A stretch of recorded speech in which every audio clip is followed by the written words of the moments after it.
Hello dears, അസ്സലാമു അലൈക്കും. Welcome back. എന്തൊക്കെയുണ്ട് എല്ലാവരുടെ വിശേഷങ്ങളും? സുഖം തന്നെയല്ലേ എല്ലാവർക്കും? അപ്പോൾ നമ്മൾ നല്ല ഹാപ്പി ആയിട്ട് തന്നെ ഇവിടെ ഇരിക്കുന്നുണ്ട്. അപ്പോൾ ഇന്നത്തെ വീഡിയോ എന്ന് വെച്ചാലുണ്ടല്ലോ, സലാലയിൽ നമ്മൾ പുറത്ത് പോയ കുറച്ച് വിശേഷങ്ങൾ കേട്ടോ. പുറത്ത് പോയെന്ന് വെച്ചാൽ കുറച്ച് മക്ബറകളൊക്കെ സന്ദർശിക്കാനൊക്കെ വേണ്ടിയിട്ട് പോയതാണ്. വീഡിയോ എടുത്തിട്ട് 2-3 ദിവസമായെങ്കിലും നല്ല പനിയും കൊണ്ടൊക്കെ പിടിച്ചിട്ട് വീഡിയോ ഇടാനൊന്നും പറ്റിയില്ല. അപ്പോൾ ഇനിയും ലേറ്റ് ആക്കണ്ടെന്ന് വിചാരിച്ചിട്ട് വേഗം ഇടാമെന്ന് വിചാരിച്ചത് കേട്ടോ ഇത്. അപ്പോൾ അങ്ങനെ കുറേ സ്ഥലത്തൊന്നും പോയില്ല. നല്ല ചൂടായതുകൊണ്ട് തന്നെ നമുക്ക് അധിക സ്ഥലങ്ങളൊന്നും പോകാനോ ഒന്നിനും പറ്റിയില്ല. കാരണം അത്യാവശ്യം നല്ല നാട്ടിലത്തെ പോലെ തന്നെ ചൂടുണ്ട് ഇവിടെ.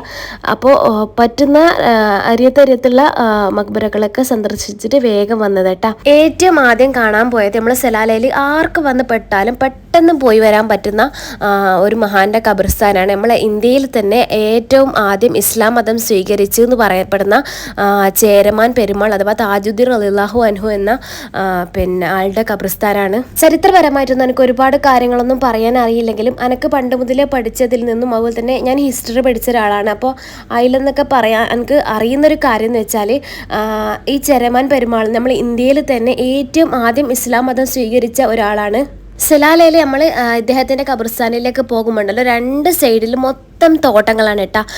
ചെറിയൊരു റോഡിലൂടെ പോകുക. നമ്മളിപ്പോൾ മെയിൻ റോഡ് കഴിഞ്ഞാൽ ഒരു ചെറിയൊരു റോഡിലൂടെ പോവുക. 2 സൈഡിലും ഒരുപാട് തെങ്ങുകളും വാഴകളും അതുപോലെ തന്നെ നമ്മുടെ നാട്ടിലൊക്കെ കാണുന്ന വെറ്റിലയും കർമൂസും അങ്ങനെ പലതും നിറഞ്ഞിട്ടുള്ളൊരു തോട്ടത്തിൻ്റെ സൈഡിലൂടെയാണ് പോകുന്നത്. അപ്പം നിലവിൽ ചേരമാൻ പെരുമാളിൻ്റെ ഖബർസ്ഥാനിൻ്റെ അവസ്ഥ ഇപ്പോൾ ഇങ്ങനെയാണ്. ഇപ്പം ഞാൻ 2-3 പ്രാവശ്യമായിട്ട് വന്ന ടൈമിലൊക്കെ ഞാൻ ഇങ്ങനെ തന്നെയാണ് കാണുന്നത്.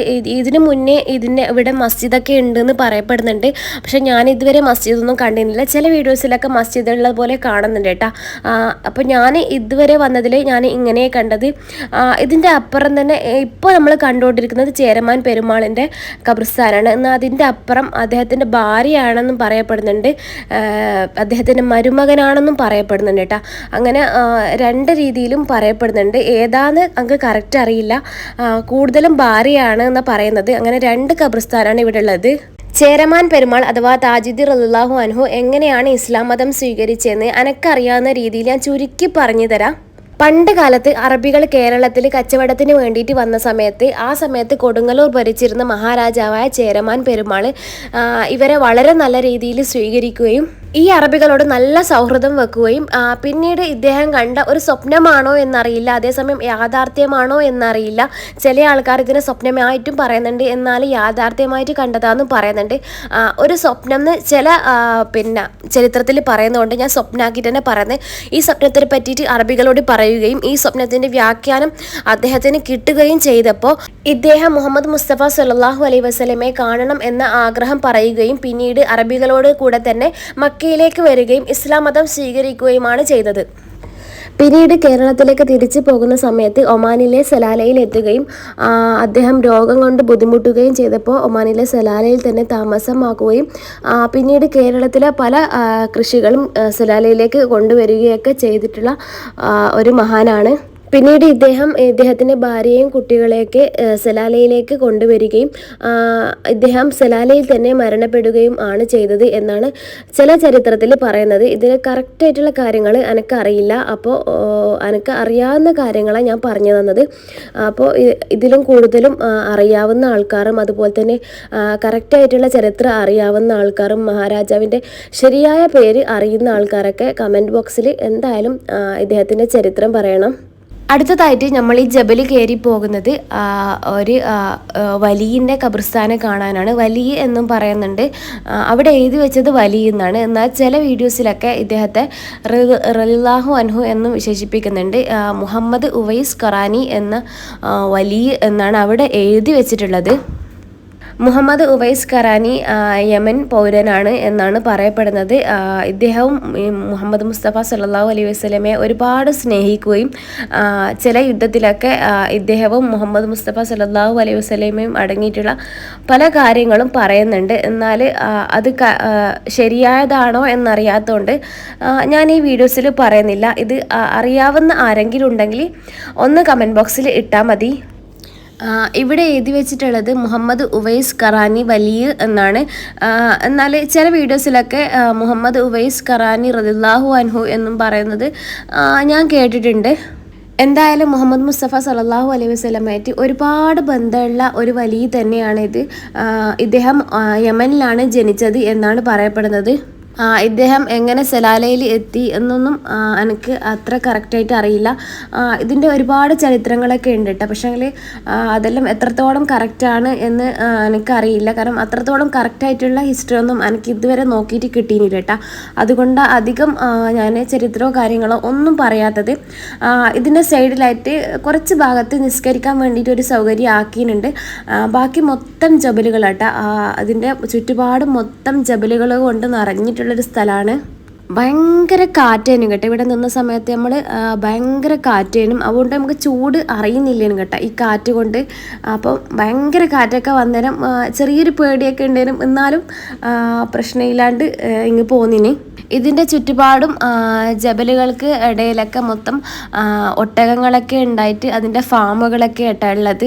ഒരുപാട് ഒട്ടകങ്ങളൊക്കെ നമ്മൾ ഇതിൻ്റെ പല ഭാഗങ്ങളിൽ നമ്മൾ കണ്ടിട്ടാ. ഇതിൻ്റെ താഴെയൊക്കെ ആയിട്ട് മൊത്തം ഒട്ടകത്തിൻ്റെ ഫാമും കാര്യങ്ങളും ഒക്കെ ഉള്ളത്. അവിടെ കുറച്ച് സമയം നിന്നതിന് ശേഷം നമ്മൾ നേരെ ജബൽ ഇറങ്ങിയിട്ട് ഇങ്ങ് പോരുക ചെയ്തത്. അധികം സമയം അവിടെ നിന്നില്ല കേട്ടോ. നല്ല വെയിലുണ്ടേനും അതുപോലെ തന്നെ നല്ല കാറ്റും ഉണ്ടേനും. ഇനി നമ്മൾ നേരെ പോകുന്നത് അയ്യൂബ് നബി അലൈഹിസ്സലാമിൻ്റെ മക്ബറ കാണാനാണ്. ഇത് ഏകദേശം നമ്മൾ താമസിക്കുന്ന സ്ഥലത്ത് ഒരു അരമുക്കാൽ മണിക്കൂർ ട്രാവൽ ചെയ്തിട്ട് പോകാനുള്ള സ്ഥലമാണ്. ജബൽ അയ്യൂബ് എന്ന് പറയുന്ന ഒരു ജബലാണ് കേട്ടോ അയ്യൂബ് നബിയുടെ മക്ബറ ഉള്ളത്. അപ്പോൾ കുറച്ച് ഇങ്ങനെ ചുരം കയറി പോകേണ്ട ഒരു രീതിയിലായിട്ടുള്ളത്. അപ്പോൾ നമ്മൾ പകുതി ഏകദേശം എത്താനായ ടൈമിൽ കുറച്ച് സ്നാക്സും കാര്യങ്ങളൊക്കെ വാങ്ങിയിട്ട് പിന്നെ കുറച്ച് കാര്യങ്ങളും ജ്യൂസും അങ്ങനെ നമ്മൾ ഫുഡൊക്കെ അവിടെ നിന്ന് തന്നെ കഴിക്കാനാണ് പ്ലാൻ ചെയ്യുന്നത്. അപ്പോൾ ഞാൻ ഫുഡൊക്കെ ഉണ്ടാക്കി എടുത്തത് കേട്ടോ. അപ്പോൾ അതൊക്കെ അവിടെ വെച്ചിട്ട് കഴിക്കാൻ വിചാരിക്കുന്നുണ്ട്. കുറച്ച് സ്നാക്സും അതുപോലെ തന്നെ കുറച്ച് വെള്ളവും അങ്ങനെ നമുക്ക് വേണ്ട സാധനങ്ങളൊക്കെ വാങ്ങാൻ വേണ്ടിയിട്ട് അരിയത്ത് കണ്ട ഒരു ഷോപ്പിൽ ഇറങ്ങിയതാണ്. അപ്പോൾ ഞാൻ കുറച്ച് വീഡിയോസൊക്കെ എടുത്തതാട്ടാ. അപ്പോൾ ഏകദേശം എത്താനായ ടൈമിലാട്ടോ നമ്മൾ അവിടെ ഷോപ്പിൽ കഴിഞ്ഞത്. ഇനി അങ്ങോട്ട് ഷോപ്പോ കാര്യങ്ങളോ ഒന്നുമില്ല. അപ്പോൾ നമ്മൾ നേരെ വീണ്ടും വണ്ടിയിലേക്ക് കയറിയിട്ട് ജബൽ അയ്യൂബ് എന്ന പിന്നെ സ്ഥലത്തേക്ക് പോയി. അപ്പോൾ നമ്മൾ കയറുന്ന സ്ഥലത്ത് തന്നെ ഇങ്ങനെയൊരു കാഴ്ചയായിട്ടുള്ളത്. മൊത്തം ജബൽ തന്നെയാണ്, പിന്നെ അല്ലാണ്ട് വേറെ കാഴ്ചകളൊന്നുമില്ല. ഇത് ഈ ഖരീഫിൻ്റെ ഒരു ടൈമിന് ഇവിടെ ഭയങ്കര രസമായിരിക്കും കാണാനായിട്ടാ.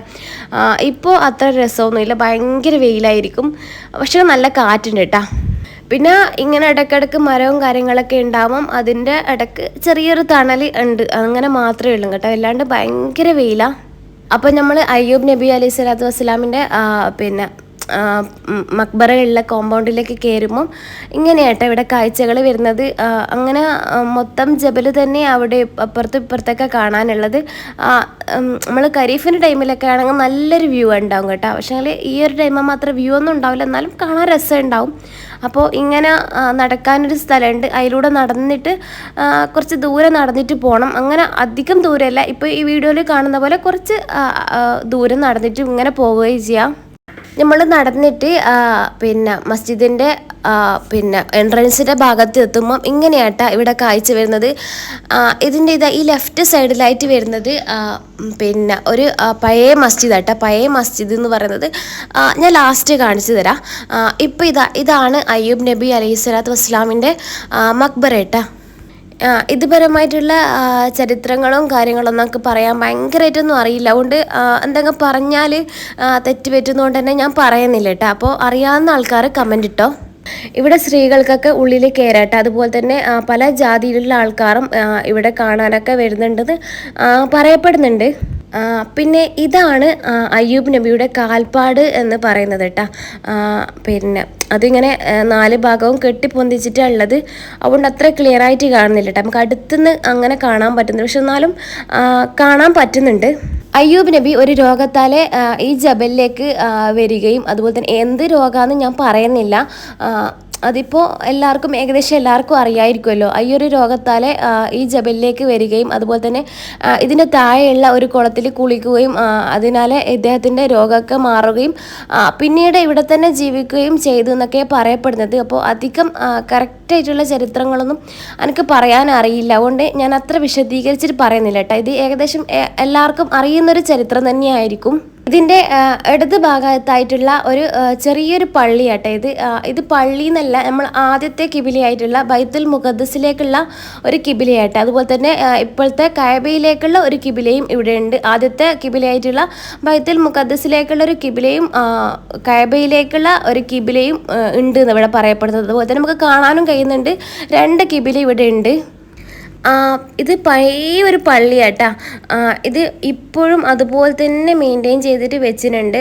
ഇപ്പോൾ ഇവിടുന്ന് ആൾക്കാരൊക്കെ നിസ്കരിക്കുന്നുണ്ട് കേട്ടോ. കഅബയിലേക്ക് തിരിഞ്ഞിട്ട് നിസ്കരിക്കുന്നുണ്ട്. ബൈത്തുൽ മുഖദ്ദസിൽ ഇപ്പം കിബിലയായിട്ട് എടുക്കുന്നില്ലല്ലോ. അപ്പോൾ ആദം നബിയുടെ മക്ബറയുടെ പുറത്തുള്ള സ്ഥലങ്ങളാട്ടോ ഇത്. അപ്പോൾ അവിടെ നിന്ന് നമ്മൾ ഇറങ്ങിയിട്ട് അതിൻ്റെ ഒരു ഭാഗത്ത് തന്നെ കേട്ടോ ഒരുപാട് സ്ഥലമുണ്ട് ഇതിൻ്റെ ചുറ്റും. അപ്പോൾ അവിടെ ഇരുന്നിട്ട് നമ്മൾ ഉച്ചക്കേക്ക് കൊണ്ടുവന്ന ഫുഡും കാര്യങ്ങളൊക്കെ കഴിക്കാമെന്ന് വിചാരിച്ചിട്ടോ. ഇതിൻ്റെ അടുത്ത് ഹോട്ടലോ കാര്യങ്ങളോ ഒന്നും നല്ല ഉണ്ടാവില്ല കേട്ടോ. അപ്പോൾ അതുകൊണ്ട് ഇങ്ങോട്ട് വരുന്ന ആൾക്കാർക്ക് എപ്പം നല്ലത് നമുക്ക് നമ്മൾ വരുന്ന സമയത്ത് തന്നെ ഫുഡ് ഒന്നിക്കെങ്കിൽ അങ്ങനെ നമ്മൾ ടൗണിൽ നിന്ന് ഏരിയയിൽ നിന്ന് തന്നെ ഫുഡൊക്കെ വാങ്ങിയിട്ട് വരാം, അല്ലെങ്കിൽ നമ്മൾ വീട്ടിൽ നിന്ന് ഉണ്ടാക്കിയിട്ട് വരാം കേട്ടോ. അതിൽ ഏതെങ്കിലും ഒന്നേ പറ്റൂ. അല്ലാണ്ട് ഇവിടെ വന്നു കഴിഞ്ഞാൽ നമുക്ക് ഫുഡും കാര്യങ്ങളൊന്നും കിട്ടാനുള്ള ചാൻസ് ഉണ്ടാവില്ല. കാരണം മൊത്തത്തിൽ ജബൽ ഏരിയ ആണ്. അതുകൊണ്ട് നമുക്ക് നല്ല ഹോട്ടലോ കാര്യങ്ങളോ ഒന്നും ഉണ്ടാവില്ല. ഇനി നമ്മൾ പോകാൻ പോകുന്നൊരു സ്ഥലം എന്ന് വെച്ചാൽ സലാലയിൽ ഏകദേശം ഒരു 1.5 മണിക്കൂറോളം യാത്ര ചെയ്തിട്ട് പോകേണ്ട ഒരു സ്ഥലത്തേക്കട്ടാ. Sahib Mirbat Muhammad bin Ali ബ അലവി എന്ന് പറയുന്ന ഒരു മഹാന്റെ മക്ബറ സന്ദർശിക്കാനാണ് പോകുന്നത്. ഇത് മൊത്തം ഒരു ഖബർസ്ഥാൻ ഏരിയ കേട്ടാ. ഒരുപാട് ഖബറുകൾ നിൽക്കുന്ന ഒരു ഖബർസ്ഥാൻ്റെ ഒരു ഭാഗത്താട്ടാ ഈ ഒരു മക്ബറ സ്ഥിതി ചെയ്യുന്നത്. ഇദ്ദേഹത്തിനെ പറ്റിയിട്ട് പറയുകയാണെങ്കിലുണ്ടല്ലോ ഒരുപാട് ഇല്ലാത്ത ചരിത്രങ്ങളും അതുപോലെ തന്നെ യൂട്യൂബിലൊക്കെ സെർച്ച് ചെയ്താൽ ഒരുപാട് ശരിയായിട്ടുള്ള ചരിത്രങ്ങളും പറയപ്പെടുന്നുണ്ട്. അപ്പോൾ ഞാൻ ഒരുപാട് ഇങ്ങനെ ഇല്ലാത്ത ചരിത്രങ്ങളും ഒക്കെ കേട്ടിട്ടുണ്ട് കേട്ടോ. ചിലതൊക്കെ ഇത് തെറ്റാണെന്നൊക്കെ പറഞ്ഞിട്ട് വലിയ വലിയ ആൾക്കാരൊക്കെ പറയുന്ന പല വീഡിയോസും ഞാൻ കണ്ടിട്ടുണ്ട്. അതിൽ എനിക്ക് മനസ്സിലായതെന്ന് വെച്ചാൽ സാഹിബ് മിർബാത്ത് റളിയല്ലാഹു അൻഹുവിൻ്റെ ഖബർസ്ഥാൻ ഇവിടെ 888 വർഷം മുന്നേ ഉള്ളതാണെന്ന് പറയപ്പെടുന്നുണ്ട് കേട്ടോ. അതുപോലെ തന്നെ ഹദ്ദാദ് റളിയല്ലാഹു അൻഹുന്ന് ചില ആളുകൾ പറയപ്പെടുന്നുണ്ട് കേട്ടോ ഇദ്ദേഹത്തിന്. പക്ഷേങ്കിൽ അങ്ങനെയല്ല. ഹദ്ദാദ് എഴുതിയത് ഇദ്ദേഹം അല്ല. ഇദ്ദേഹത്തിൻ്റെ മകനോ പേരക്കുട്ടികളിൽ ആരോ ഒരാളാണ് എഴുതിയതെന്നാണ് പറയപ്പെടുന്നത്. സാഹിബ് മിർബാത്ത് ഇവിടെ സലാലയിൽ മിർബാത്തിൽ വരുന്ന സമയത്ത് ഇവിടെ ഒരുപാട് ജനവാസങ്ങൾ ഉണ്ടെന്നും ഇദ്ദേഹം ഇവിടെയുള്ള ജനങ്ങളോടൊക്കെ വളരെ നന്നായിട്ട് ഉള്ള ഇടപെടലുകൾ നടത്തിയെന്നും എന്നൊക്കെ ചരിത്രത്തിൽ പറയപ്പെടുന്നുണ്ട് കേട്ടോ. അതുപോലെ തന്നെ ഇദ്ദേഹത്തിൻ്റെ വഫാത്തിന് ശേഷം ഇവിടെയുള്ള ജനങ്ങളൊക്കെ ഇവിടുന്ന് ഒഴിഞ്ഞു പോവുകയും ഇവിടെ മുഴുവനായിട്ടും എല്ലാവർക്കും വേണ്ടിയിട്ടുള്ള ഖബർസ്ഥാൻ ഉണ്ടാക്കുകയും ചെയ്തു എന്നൊക്കെയാണ് പറയപ്പെടുന്നത്. അപ്പോൾ എത്രത്തോളം ശരിയാണെന്ന് എനിക്കറിയില്ല. അപ്പോൾ എനിക്കറിയുന്നത് പോലെ പറഞ്ഞെന്ന് മാത്രം. അപ്പോൾ എന്തെങ്കിലും തെറ്റുണ്ടെങ്കിൽ ക്ഷമിക്കുക.